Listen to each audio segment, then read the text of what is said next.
निर्मला देवी सुबह की पूजा कर चुकी थी कि तभी दरवाजे की घंटी बजी।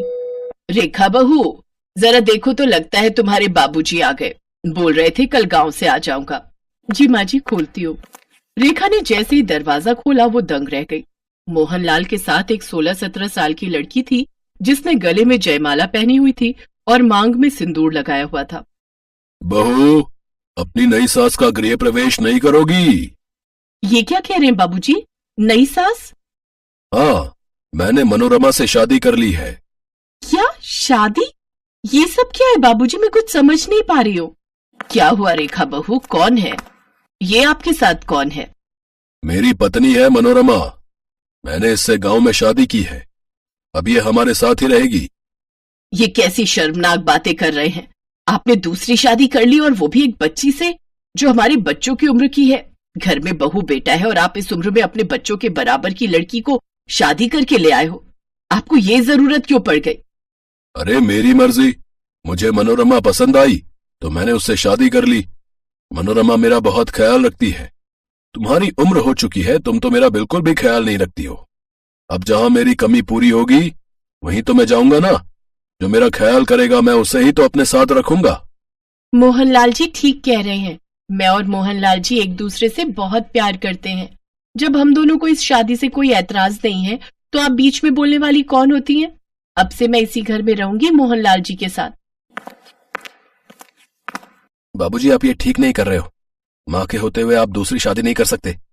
राजीव ठीक कह रहे हैं। एक शादी होते हुए दूसरी शादी करना कानूनी जुर्म है। और वैसे भी मनोरमा नाबालिग है। एक नाबालिग से शादी करना भी जुर्म है। माँ जी अगर चाहे तो आपके खिलाफ पुलिस में रिपोर्ट कर सकती हैं। पुलिस में रिपोर्ट करके दिखाए। अभी कमरे में जाऊंगा और अपनी जान दे दूंगा। बोलो निर्मला, क्या तुम यही चाहती हो कि मैं अपनी जान दे दूं? मैं अपनी खुशी ना देखूं? रेखा बहू, राजीव बेटा जो होना था हो गया। इन्होंने अपनी मर्जी करनी थी कर ली। अब कुछ नहीं हो सकता। मनोरमा को यहाँ रहने दो। मैं नहीं चाहती मेरी वजह से कोई अपनी जान दे। मनोरमा मोहनलाल के साथ पत्नी बनकर घर में रहने लगी। कुछ दिनों बाद मनोरमा के माँ बाप भी रहने के लिए आ गए। उन्होंने कभी शहर का रहन सहन नहीं देखा था। आते से ही पूरे घर को नरक बना दिया। रसोई में से तो बड़ी गंदी बदबू आ रही है। रसोई में क्या बन रहा है? माँ जी, मनोरमा अपने घर वालों के लिए मछली बना रही है। बाबूजी ने खुद बाजार से ला कर दी है। क्या मछली? और वो भी मेरी रसोई में? ये क्या हो रहा है? तुम्हारे बाबूजी तो इन चीजों को हाथ भी नहीं लगाते थे। आज वो अपने हाथों से मछली खरीद कर ला रहे हैं। पता नहीं इनके ऊपर इस लड़की ने क्या जादू कर दिया है। ये तो अपनी उम्र के साथ साथ अपने संस्कार भी भूलते जा रहे हैं। माँ जी, मैंने आपको पहले ही कहा है, अगर बाबूजी को ठीक करना है, सही रास्ते पर लाना है तो आपको पुलिस में कंप्लेंट कर देनी चाहिए। पर आप मेरी मानते ही नहीं हो। नहीं बहू, मैं नहीं चाहती कि पुलिस तक ये बात पहुंचे। हमारी बहुत बदनामी होगी। जो चल रहा है चलने दो। मुझ में अब हिम्मत नहीं ये सब लड़ाइयां करने की। रेखा की सास निर्मला देवी उस दिन बहुत रोई, पर समाज के डर से वो कुछ नहीं बोली। ऐसे ही उन्हें कुछ दिन रहते हुए हो गए।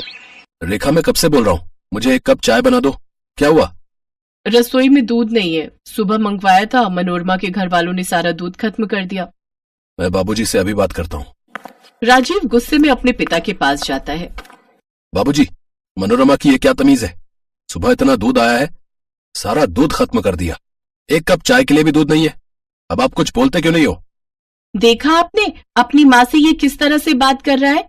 मुझे मनोरमा कहकर बुला रहा है और ऊपर से ये भी बोल रहा है कि मैं और मेरे परिवार वालों ने दूध सारा खत्म कर दिया। सुनो, मैं एक दिन भी यहाँ नहीं रहूंगी। मैं अपने माता पिता के साथ जा रही हूँ।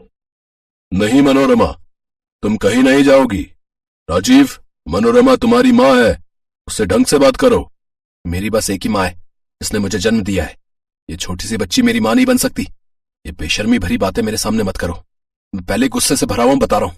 आप एक काम करो, इस जायदाद का बंटवारा कर लो। अपने हिस्से की अपने पास रखो और मेरे हिस्से की मुझे दे दो। मैं माँ को लेकर अलग हो जाऊंगा। हाँ ठीक है, मुझे इसमें कोई ऐतराज नहीं है। मैं कल ही वकील को बुलाकर जायदाद के 2 हिस्से कर लेता हूँ। फिर हम यहाँ से चले जाएंगे। रहना तुम अपनी माँ के साथ आराम से। जायदाद के हिस्से की बात सुनकर मनोरमा थोड़ी घबरा जाती है। वो तो कुछ और ही सोच रही थी। मनोरमा बेटी, ये बुढ़ा आधी जायदाद अपने बेटे के नाम कर रहा है। हमने इस बुढ़े के साथ तेरी शादी इसलिए थोड़ी की थी ये आधी जायदाद हाथ से निकल जाए। अरे हमने तो इसलिए तेरी शादी इस बुढ़े के साथ करवाई थी ताकि पूरी जायदाद की मालकिन तू बन जाए और इस बुढ़े के कुछ सालों में मरने के बाद हम आराम से ऐश करें। चिंता मत करो बापू, ये पूरी जायदाद हमारी ही होगी। मैं कोई रास्ता ढूंढती हूँ, अगर जरूरत पड़ी तो इस बुढ़े और इसके पूरे परिवार को ऊपर पहुंचा देंगे। मनोरमा नहीं जानती थी कि उसकी बातों की सारी रिकॉर्डिंग रेखा अपने मोबाइल फोन में कर चुकी है। रेखा ने चोरी छुपे मनोरमा और उसके माता पिता का वीडियो बना लिया और अपने ससुर को दिखा दिया। देखा बाबूजी, जिस लड़की को अपना समझकर शादी करके लाए हो, वो आपकी पीठ पीछे आपको ही ऊपर पहुंचाने का प्लान कर रही है। अभी भी समय है, संभल जाओ बाबूजी। इस परिवार को बर्बाद होने से अब आप ही बचा सकते हो। तुम ठीक कह रही हो बहू, मुझसे बहुत बड़ी भूल हो गई। मैं इस मनोरमा के प्रेम जाल में फंस गया। नहीं, अब ये इस घर में बिल्कुल नहीं रहेगी। ऐसे भी दूसरी शादी का कोई मतलब नहीं बनता। मनोरमा मेरी कुछ नहीं है। रेखा की चाल कामयाब रही। उसके ससुर को अक्ल आ गई और उसने मनोरमा को उसके परिवार के साथ धक्के देकर बाहर निकाल दिया। मोहनलाल की आंखों पर से मनोरमा के झूठे प्यार और धोखे का पर्दा उठ गया। आज निर्मला देवी के जीवन में फिर से सुख शांति आई थी, तो वो अपनी बहू रेखा की वजह से। रेखा ने अपनी समझदारी से अपने सास ससुर के रिश्ते और अपने घर को बिखरने से बचा लिया। रात का समय था। घड़ी में 10:30 बज रहे थे। नंदा अपनी बिस्तर पर बैठी हुई थी। तभी उसे कुछ आहट सुनाई पड़ी। एक साया उसके कमरे में प्रवेश करता है। उसके कदमों की आहट से वो एकदम से चौंक गई। कौन है? उसकी बातों को सुनकर अंदर आए शख्स ने बच्चे की तरह बोलते हुए कहा, अले, तुम हमको नहीं पहचानती? हम हैं तुम्हारे पति गुड्डू। मेरे पति? सुनो ना, हमको ना नींद नहीं आ रही है, थोड़ा दल भी लग रहा है, तुम मेरे कमरे में तलो ना। ये कहकर वो नंदा का हाथ पकड़ लेता है और उसे खींचकर ले जाने लगता है। अरे कौन है आप? ये क्या बदतमीजी है? छोड़िए मेरा हाथ, छोड़िए, नहीं तो मैं चिल्लाकर अपने पति को बुलाऊंगी। अले, मैं ही तुम्हारा पति हूँ। तुम कितने बुलाने की बात कर रही हो? तलो ना मेरे कमरे में। शादी के बाद तो पत्नी पति के कमरे में रहती है ना, पर तुम तो कभी मेरे कमरे में आई नहीं। ये कहकर गुड्डू फिर से नंदा का हाथ पकड़ता है। इस बार नंदा को गुस्सा आ जाता है और वो गुड्डू को जोर का थप्पड़ मार देती है। आपको बात समझ में नहीं आती है? अरे मैं अंधी हूं तो क्या हुआ, कोई मेरा फायदा नहीं उठा सकता। नंदा के थप्पड़ की मार से गुड्डू किसी छोटे बच्चे की तरह जोर जोर से रोने लगता है। मार दिया, मुझे मार दिया, मेरी पत्नी ने मुझे मार दिया। गुड्डू के रोने की आवाज सुनकर घर की नौकरानी पुष्पा दौड़ी हुई नंदा के कमरे में आती है। अरे क्या हुआ गुड्डू बाबा, आप क्यों रो रहे हैं? गुड्डू ने पुष्पा की बात का कोई जवाब नहीं दिया और वो उसी तरह जोर जोर से रोता रहा। उसे इस तरह रोता देखकर पुष्पा ने नंदा से पूछा, क्या हुआ बहू रानी, गुड्डू बाबा क्यों रो रहे हैं? आप दोनों में किसी बात को लेकर झगड़ा हुआ क्या? देखिए बहू रानी, पति पत्नी में तो नोकझोंक होती रहती है, इसका ये मतलब नहीं कि पत्नी अपने पति को रुला दे। ये आप क्या कह रही हैं? ये मेरे पति हैं? हाँ, यही तो आपके पति हैं जिससे 6 महीने पहले आपकी शादी हुई है। देखो तुम झूठ मत बोलो, ये मेरे पति नहीं है। अरे बहू रानी, मैं क्यों आपसे झूठ बोलूंगी? यही आपके पति हैं।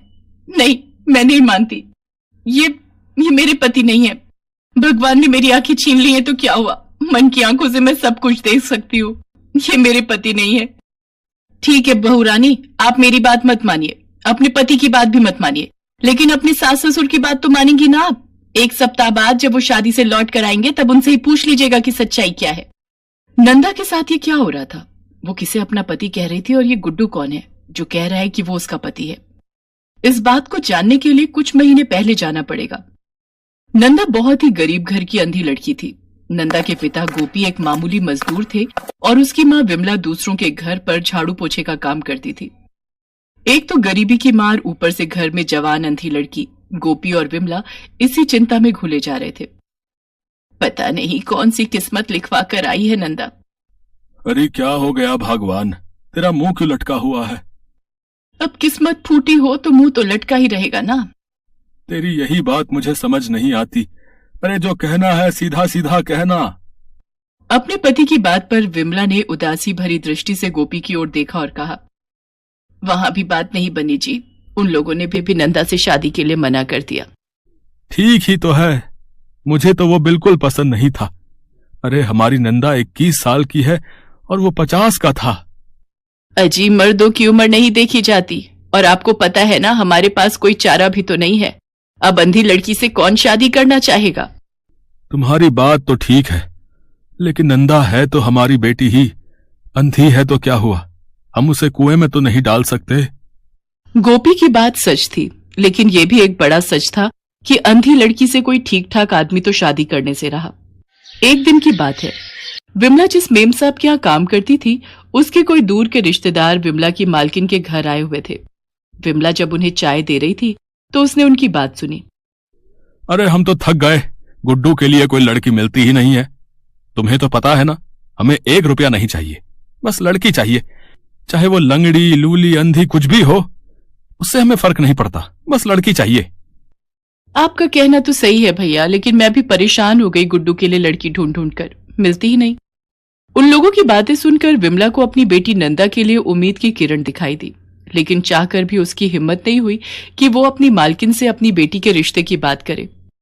अरे भला नौकर की बेटी मालकिन से ब्याही जाए, ऐसा समाज तो नहीं है अभी हमारा। उस रात उसने अपने पति से ये बात बताई तो। अरे बिमला, तू भी ना जरा समझा कर, जरूर उसके बेटे में कोई खोट होगा, तभी तो वो लंगड़ी लूली कोई भी ढूंढ रहा है। आप भी ना हर बात पर शक करते हैं। मैं तो इतना जानती हूं कि बड़े लोगों में, अमीर लोगों में ना तो कोई कमी होती है और ना ही कोई खोट होता है। तो तू क्या चाहती है? मैं कल मालकिन से खुलकर बोल दूंगी कि उनके जो भाई बाहर से आए हैं और अपने बेटी के लिए लड़की तलाश रहे हैं, तो नंदा को एक बार देख लें। विमला ने अपनी मालकिन को नंदा के बारे में बताया और उनके रिश्तेदार के बेटे से नंदा की शादी की बात कही। उसने ये भी बोला कि उसकी बेटी जन्म से ही देख नहीं सकती है। अरे मुझे तो पता ही नहीं था, ये तो वही बात हो गई कि बगल में छोरा और नगर में ढिंढोरा। सुन, मेरे भैया को कोई फर्क नहीं पड़ता कि लड़की देख नहीं सकती, बस उन्हें अपने बेटे के लिए एक सीधी और सुशील बहू चाहिए। तुम शादी की तैयारी करो, और हाँ, सारा खर्च हम ही करेंगे, इसलिए तुम्हें चिंता करने की कोई जरूरत नहीं है। गोपी और विमला को इस बात का जरा भी इल्म नहीं था कि जिस बात को लेकर वे लोग इतना परेशान रहते थे, वो परेशानी एक ही झटके में खत्म हो जाएगी। नंदा की शादी रोशनलाल के बेटे गुड्डू से धूमधाम से हो गई। शादी इतनी आलीशान थी कि विमला और गोपी तो बस आंखें फाड़े हर कुछ निहार रहे थे।